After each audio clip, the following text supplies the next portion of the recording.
안녕하세요. 오랜만입니다. 미국의 UBI 어벤져스가 출연했습니다. 앤드류 양이 본격적으로 불을 붙였던 기본소득제 논의가 제도권 안으로 드디어 옮겨붙는 양상입니다.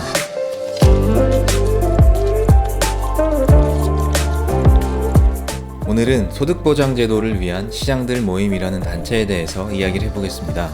이 모임은 지난달에 출범했고 최근에 구체적인 활동 목표를 밝혔습니다. Mayors for Guaranteed Income이라는 이름을 가지고 있고 이를 줄여서 MGI라는 약자를 사용하고 있습니다. 최근에 세 가지 목표를 내걸었습니다. 하나, 연방, 주, 지방정부 차원의 소득보장제를 옹호한다. 둘, 경제적 불안정에 대한 사회적 논의 발전 시도에 투자한다. 셋, 다른 시정부들이 동참할 수 있도록 기술, 재정을 지원한다. 지금까지는 이 단체에 16개 시의 시장들이 모여 있습니다. 대표격으로는 로스앤젤레스, 시애틀, 피츠버그, 애틀랜타 정도가 있겠고요. 네 곳 모두 지역의 거점 도시라고 할 만한 곳들이죠. 그렇다 보니까 시장들도 제각각 거물급 인사들입니다. 우선 LA 에릭 가세티 시장 같은 경우는 한국식 용어를 빌리자면 대권 잠룡으로 분류되는 인물이죠. 이번에도 대선 출마를 간을 세게 보다가 LA 시민들이 시정이나 제대로 챙기라는 그런 반응을 보여서 결국 불출마했었습니다. 특히 노숙자 문제, 홈리스 문제에 대한 시민들의 반발이 컸죠. 애틀랜타의 키샤 랜스 바텀스 시장은 조 바이든의 러닝메이트 후보로 정식 검토를 받고 있습니다. 사실 전국적으로는 별 존재감이 없었던 사람인데 조지 플로이드 사망 사건 이후 벌어졌었던 전국에서 몇 번의 연설이 크게 주목을 받으면서 전국구 스타로 떠올랐죠. If you care about this city, then go home. 시위와 폭동이 일어나는 동안 결단력 있고 공감 능력 있는 모습을 보이면서 아주 깊은 인상을 줬습니다. 이런 주요 대도시 주변의 위성도시들도 이름을 올렸습니다. 샌프란시스코 생활권인 오클랜드, LA 근교의 캄튼, 뉴욕 생활권인 뉴저지주의 뉴악, 시애틀 옆 동네인 워싱턴주의 타코마 등 주요 위성도시의 시장들도 동참을 했습니다. 이 밖에도 인구가 적어서 대도시라고 부를 순 없지만 속한 주의 중심지 역할을 하는 미네소타의 세인트폴, 사우스캐롤라이나, 콜럼비아, 미시시피 잭슨 등의 시장들이 동참했습니다. 지금 단체의 성격을 이해하시는데 도움이 될 만한 사실이 하나 있는데요. 바로 동참한 시장들의 과반이 흑인 인구가 많은 도시들을 대표하고 있는 흑인 시장들이라는 점입니다. 인종차별 문제에 전국적으로 관심이 집중된 지금 이 단체가 발족됐다는 것도 의미가 있고요. 이들이 기본소득제, 정확히 얘기하면 소득보장제도의 사회정의 프레임을 씌우고 있는 것도 동일선상에서 이해할 수 있겠습니다. 빈곤이야말로 온갖 차별과 사회적 불평등의 근원이며 소득보장제로 가난을 직접 철폐해야 인종주의같이 복잡하게 얽힌 실타래도 하나씩 풀 수 있다는 것이죠. 바로 마틴 루터 킹 주니어 목사가 했었던 주장입니다. MGI도 킹 목사의 정신을 계승한다 라고 선언하고 있습니다. 킹 목사는 민권운동의 아이콘으로 알려져 있죠. 1964년 민권법, 1965년 투표권법 등 흑인들의 제도적 권리, 실질적 평등에는 못 미치더라도 적어도 제도적 권리를 백인 시민들과 동등한 수준까지 보장하는 내용의 법들이 킹 목사가 이룬 업적의 가시적인 성과의 대표격입니다. 그런데 킹 목사가 삶의 마지막 몇 년간은 반전운동과 노동운동에 투신했다는 사실 알고 계셨나요? 제도적 평등에서 한 걸음 더 나아가 실질적 평등을 주장한 것이죠. 킹 목사는 인종을 초월해 빈곤이야말로 여러 사회 문제의 근원이라고 주장을 했습니다. 그리고는 가난을 말 그대로 없애버릴 수 있는 직관적인 해결책으로 소득보장제도를 주장했죠. 킹 목사의 마지막 저서인 우리는 어디로 갈 것인가, 혼란인가 공동체인가의 문장을 몇 줄 살펴볼까요? 지금까지의 저소득층 지원 정책은 모두 간접적 해결이라는 공통의 한계점을 지니고 있다. 빈곤을 없애기 위해 가난 그 자체가 아닌 다른 문제를 해결하려는 것이다. 가장 단순한 접근 방식이 가장 효과적인 방법이 될 거라는 확신이 있다. 빈곤의 해결책은 요즘 논의가 활발해지고 있는 소득 보장을 통해 가난을 직접 철폐하는 방법이다. MGI가 킹 목사의 정신을 계승한다면서 지금 이 시점에 발족한 것은 전국적으로 벌어졌었던 흑인 인종차별 반대 시위 때문이라고 봐야 할 것 같습니다. 소득보장제도에 정의 구현 프레임을 씌운다. 처음 접하는 사람한테는 다소 뜬금없고 무책임해 보일 수 있을 것 같습니다. 하지만 해결책 자체는 제가 생각하는 여러 사회 문제의 본질을 제대로 건드렸다고 봅니다. 사실 킹 목사가 기득권에 맞서서 목숨 걸고 싸웠던 그 불의의 시대, 50년대, 60년대는 미국인들의 절대 다수를 차지했던 백인들에게는 경제적 그리고 문화적 황금기였습니다.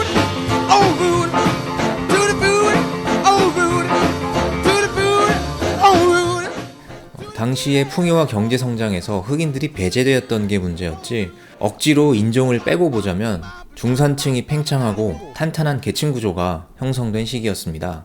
어쩌면 백인들이 킹 목사의 주장에 공감하고 귀를 기울일 수 있었던 일종의 너그러움을 발휘한 것조차 이러한 경제적 안정 때문이었다라고 보는 게 타당할 겁니다. 물론 다수의 너그러움 따위를 빌어서 시민으로서 그리고 인간으로서 당연한 권리를, 심지어는 법에 의해 보장된 권리를 얻어내고 싶지 않다, 이렇게 주장하는 사람들도 분명 있죠. 100% 맞는 말이긴 합니다. 그런데 불변의 당위를 떠나서 오로지 하나의 현상으로만 패턴을 관찰하자면 경제적인 풍요와 소수 소외계층의 권리 향상에는 인과관계가 분명히 있다고 봐야 할 겁니다. 이제 한계점에 근접한 것으로 보이는 미국의 소득 양극화는 킹 목사가 사망한 이후부터 본격적으로 심해졌습니다. 레이건 대통령 시절부터 세계화와 기술 발전의 혜택이 온전히 최상위층에 돌아갔죠. GDP는 계속 성장하는데 실질 중간소득은 오히려 낮아졌습니다.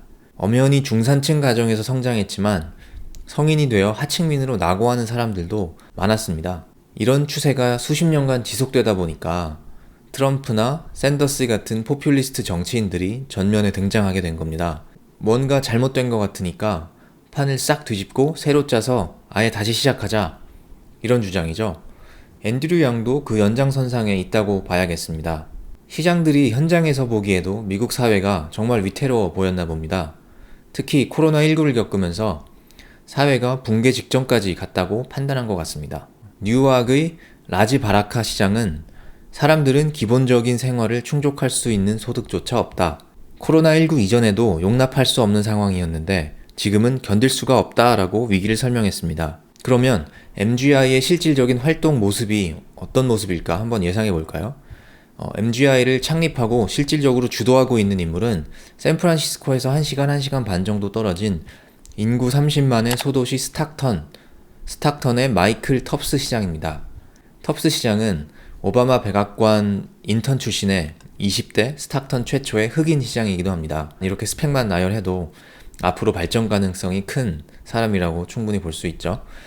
스탁턴은 지난해부터 중간소득 미만을 번 시민 125명을 선정해서 18개월 동안 매월 $500씩을 현금으로 주는 실험을 진행 중입니다. 시정부가 집행하지만 시 재원을 사용하는 것은 아니고요. 20여 곳의 시민단체 그리고 재단들의 지원을 받고 있습니다. 아직은 많은 데이터가 나오질 않아서 효과를 제대로 평가하기는 이른 단계인데 이제 실험이 거의 마무리될 때가 돼서 아마 곧 좀 더 포괄적인 결과를 알 수 있을 것 같습니다. MGI는 결국 스탁턴 같은 프로그램을 다른 도시에서도 확대 시행하면서 효과에 대한 데이터를 수집하고 제도에 대한 인식을 확산하겠다는 목표를 가진 겁니다. 기본소득 옹호자로 잘 알려진 트위터의 잭 도시 CEO 있죠? 그 사람도 지원 사격에 나섰습니다.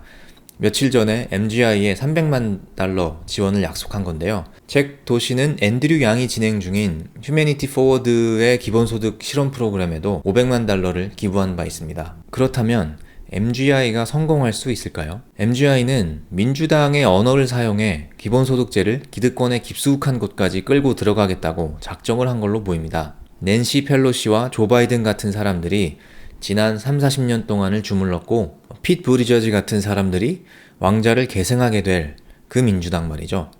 구조적인 경제개혁에는 저항하고 도덕성 과시와 정체성에 따라 대중을 끝없이 나누기 좋아하는 엘리트식 계몽주의에 젖어있는 그곳입니다. 흑인 인종차별에 반대한다면서 고작 국적불명의 아프리카 무늬가 새겨진 목도리를 두른 채 무릎 꿇기 쇼를 하는 그런 걸로 퉁치려는 그 민주당 말입니다. MGI가 기본소득 제도의 정의나 평등 같은 도덕책 같은 가치를 앞세우는 것이 민주당의 언어를 사용해서 철옹성에 침범하려는 트로이 목마 전략이길 바랍니다. 그리고 내부에서 실질적인 개혁을 이룰 수 있기를 바랍니다. MGI는 앤드류 양과는 다른 접근법을 취하고 있습니다. 앤드류 양은 한국의 이재명 경기도지사와 비슷한 논리를 펴왔습니다. 급진적인 산업 환경의 변화가 눈앞에 있고 이런 변화 중에도 자본주의 시장 경제를 지탱하려면 소비 주도의 경제 정책으로 기본소득이 필요하다는 것입니다.